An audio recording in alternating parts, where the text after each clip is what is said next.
with being sick, there's absolutely a fatigue. You know, there's the physical fatigue of being sick, what it does to the body, how it slows one down, how it, it hurts, and it just causes someone to slow down. So there's the physical fatigue. There's also a mental fatigue, because you realize that the body is not working like it should or could, and it just irritates a person to know that they can't function like they used to because they're sick. So there's that mental fatigue. And then there's also a spiritual fatigue, because we can question, where's God? Why did this happen? Trying to live a good life, and then all of a sudden I'm sick.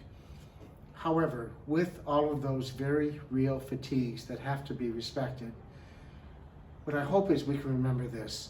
If there's ever anyone who understood about pain, it is Jesus Christ.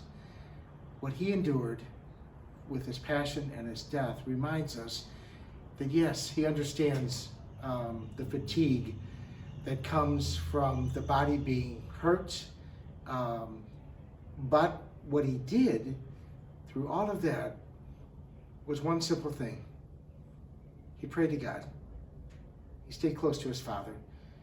And that had to help carry him through all of that physical pain,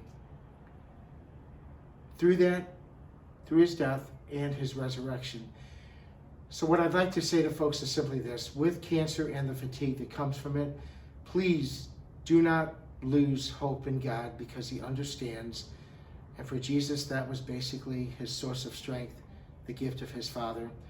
I hope that helps people understand that while the fatigue is real, the power of God to heal that and support us through that is very real as well. After all, Jesus proved it.